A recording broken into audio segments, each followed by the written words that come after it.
Hi, and welcome to this live reading from Calamity Under the Chandelier by Camilla Blythe, and this is presented by Itsy Bitsy Book Bits. Prologue, Jabberist, December 1937. Lord Holt's elopement with American sensation Veronica James continues to rattle society's finest. The world may be distraught at having lost a prized actress, but English aristocrats are appalled at having gained one. Hollywood's go-to actress for vamps is officially a countess. The Duke and Duchess of Hawley are reportedly furious at their son's elopement.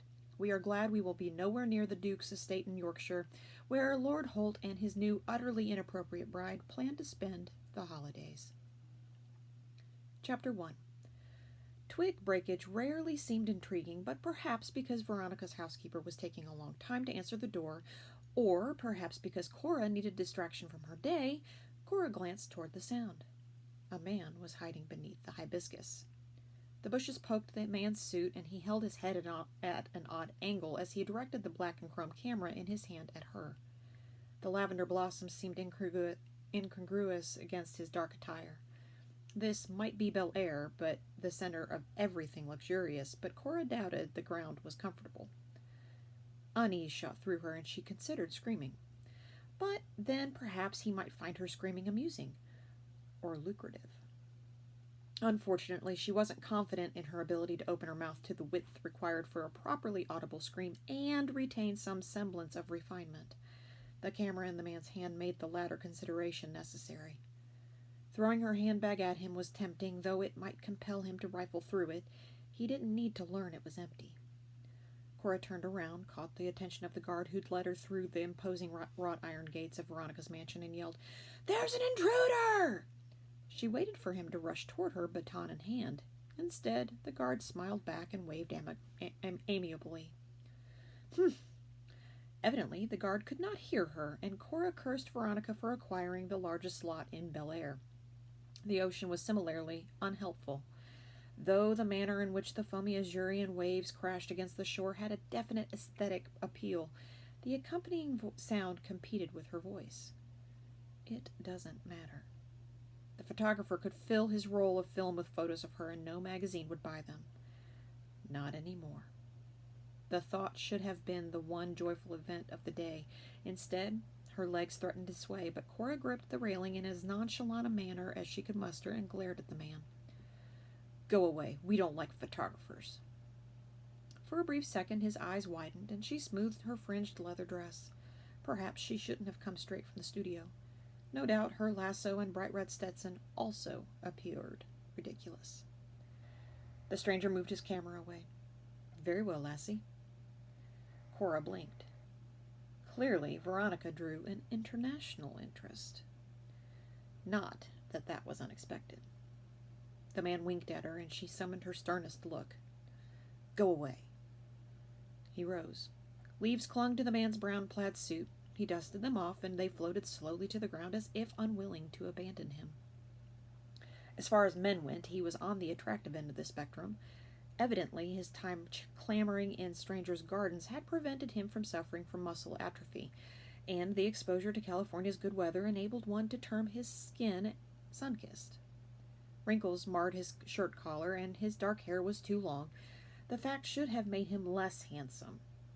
People commented dismissively about men who paid sporadic visits to their barber, and yet the man could have rivaled any star in appearance. His attire compared unfavorably with the tailored finesse of the studio executive suits.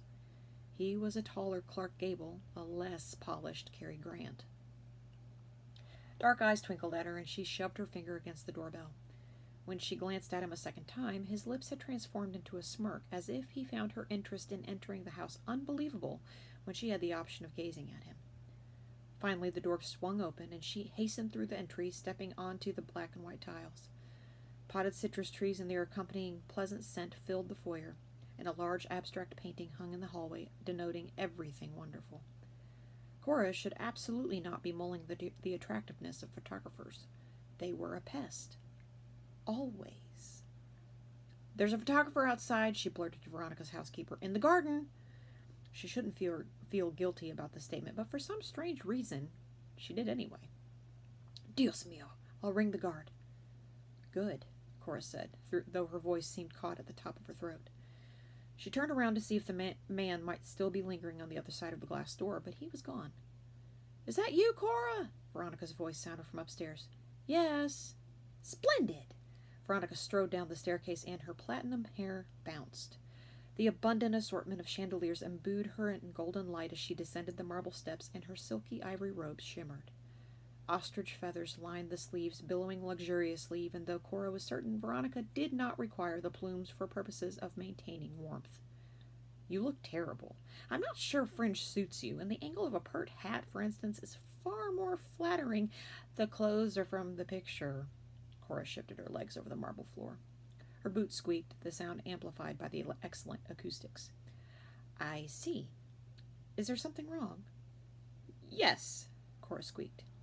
If only there was a way she could avoid saying the words. But not saying them wouldn't make them any less real, unfortunately. "Darling, it's fine," Veronica said. "Oh?" Cora blinked up at her, and Veronica nodded gravely. "Everyone has a bad hair day sometimes. You can borrow my curling iron." That's not it." Veronica eyed her skeptically. "You can't disguise it." Cora sighed. Perhaps her hair was frizzy. "It's rather worse than that." "Oh, dear. I so wish we could have gone shopping together. It's a shame I'm leaving tomorrow, but perhaps—" Cora shook her head. "It isn't hopeless, my dear," Veronica said in her typically worldly manner, even though she was only 5 months older than Cora. There'd been a time when the studio had forced them to spend time together, hoping Cora's goody-two-shoes reputation would help the public forget Veronica's wild one. The public had never forgotten, but somehow Veronica and Cora had become friends. Unfortunately, even Veronica couldn't fix this. "It's hopeless," Cora said. "Did the studio say something?" Veronica asked. "Not about my clothes." "Gee!" Veronica plopped down on an emerald-tufted bench and clutched hold of the elaborate roll arm. "You don't mean to tell me that—" She understood. Thank goodness. "I saw the signs," Veronica admitted, "but I can't believe they actually—" She moved her hand to her throat, slid her fingers over a shimmering ruby necklace, and then inhaled. "I can't believe they didn't invite you to Mr. Bellomo's birthday party." "What?" "That's it, isn't it?" Veronica asked. "I know it's mortifying to be considered so irrelevant." "It's not that." "Oh," Veronica exhaled. "I'm so pleased. That would have been truly, utterly terrible. I can't imagine anything worse. At your age, given your history. You know, I was worried for you when I didn't see your name appear at all in Starlit Magazine this year. And that reference in the Jabberist really didn't count since it was mostly about me, but they fired me," Cora blurted. Veronica blinked. "Fired? For not being mentioned in one of the gossip rags? That's ridiculous." "That's not why they fired me." "But the studio's doing well," Veronica exclaimed. "Better than ever. It even looks like we're going to leave this horrid depression." Shame filled Cora. "I don't think I'm meant to be an actress." "But of course you are." "They didn't think so," Cora said softly. "That's rubbish. You're in the middle of filming." "They already hired my replacement." "Who was it?" "Some unknown girl. Mr. Bellomo discovered her in a coffee shop." "My poor dear." Veronica bit her lower lip. "Perhaps they were being economical?" "Perhaps." Cora tried to say the word confidently and not reflect on the scores of errand boys and legions of other actresses on set. Hollywood seemed to be all about spending money and seemed to have little to do with restraint. "There must be some mistake," Veronica said. "Mr. Bellomo confirmed it to me himself." Cora's voice definitely wobbled now.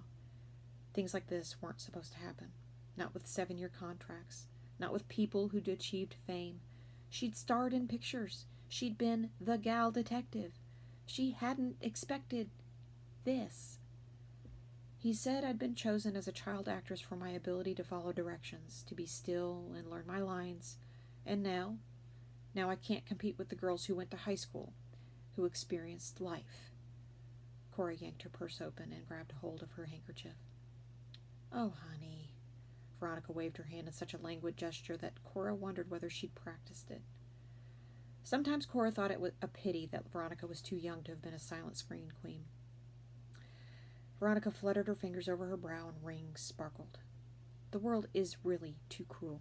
One might expect it in Houston, but Hollywood? How positively horrid. We'll just figure something else for you. Fortunately, there are other studios in town. We'll get you to an even better one, MGM or Paramount. And you're quite a darling dancer. Maybe RKO will take you. You can play Ginger Rogers' rival in her film with Fred Astaire. I don't remember her ever having a rival. All the better. Veronica's eyes glimmered, and Cora began to feel more hopeful. Veronica was right. There were other studios. You do have talent, said Veronica. No matter what Mr. Bellomo says, you mustn't forget. Cora nodded. Isn't it most exciting, though? Veronica beamed. It's so important to have life experiences. Unemployment seems to be something so many people these days are facing. They call this the Great Depression. But would I know it? Veronica waved at her marble floors, crystal chandeliers, and modern furniture. I read about it in the newspapers, but you can really experience it. So very worldly. I don't know what to do, Cora said. I have to pay rent, and you do have your parents, honey. You're no orphan. Surely they can put you up while you look for something. I would rather not ask them. Veronica nodded thoughtfully. Cora had considered petitioning to break away from her parents after they'd spent most of her money on furs, an always questionable purchase in Southern California, and cars, which had some practicality, and though the curvaceous front fenders and glittering wheels were less necessary. I have rooms galore, Veronica said. You can stay here. Cora perked up. But I might have to sell the property. Edmund's parents are quite tiresome, most dismissive of Hollywood and its supposed lack of morals. Veronica's lips turned into a perfect pout. You'd think they were really farmers in Wyoming and not members of the English aristocracy. They didn't approve of the elopement? Honey, they abhorred it. They should be kneeling down before me, thanking me for saving them so much money for the wedding. Though I suppose they could afford it. Veronica smiled. You could always hide under one of these gigantic beds if the house is sold. Call yourself the ghost of Bel Air. Just fling over a white sheet if you see anyone. She clapped her hands. I'll be sure to tell the gossip columnists that the place is haunted so no one suspects it's merely occupied by an out-of-work actress. I'd rather not. Well, I suppose sheets are even less becoming than Stetson hats. Veronica tapped scarlet fingernails against a marble side table. Perhaps you can come with me. To England? Why, naturally. Where else? Edmund will be delighted that I'll have company on the crossing. And it will be nice to have someone decent to speak to. Edmund's relatives are all so dreadful. Most unamused about absolutely everything. Europe was miles away, filled with people who criticized the American way of doing things and from which emanated all manner of dramatic headlines. Just because you've developed an appalling habit of being boring does not mean you have to remain that way. If I'd never changed, Veronica's face took on a faraway look, and Cora wondered whether she was thinking of the sordid childhood she'd been rumored to have before being discovered. Veronica shook her head. Well, we'll just have to fix that. I couldn't do that. Oh, do say you'll come. It will be most picturesque. Edmund's parents have a manor house in England, quite remote from reporters. There will be snow and Christmas carolers and all those other things. It's in a place called Yorkshire. It sounds cold. That's why blankets were invented, honey. Besides, isn't your grandmother English? It will be like coming home. My great-aunt lives there, Cora said, and I've never met her. Then you must meet her, Veronica exclaimed. Where does she live? London? York? I believe a place called Sussex? Veronica's frown was instantaneous. Ugh, that's the very bottom of England. Apparently it's pleasant, but from the pictures I've seen, the grass is a far paler shade than that of Yorkshire. One wonders whether it can be termed green at all, and I suppose great aunts can scarcely be considered family. Cora nodded, though her stomach tightened uncomfortably. Perhaps Great-Aunt Maggie was a distant relative, but apart from her parents, she was the only relative Cora had. You should still come with me. You'll be utterly anonymous, Veronica flashed 2 rows of well-maintained white teeth. Anonymous. Cora tested the word out in her mind, but the negative connotation seemed to roar back. How grand, she said, but I'm not sure. It will be such fun, Veronica hastened to say. No press at all. You can go about in some dusty old tweed like the locals. Not a single sparkle. And at night you can stay at Chalcroft Park. It's all quite smashing and not in the least like a normal park. None of the picnic basket-carrying crowd. Just a great big old house. It's terribly out of fashion, all turrets and gables, and it has loads of land that the sheep trim themselves. Isn't Europe supposed to be dangerous? Nonsense! I know some journalists are quite insistent on depicting Hitler in the most revolting tones, but honestly, they're writers.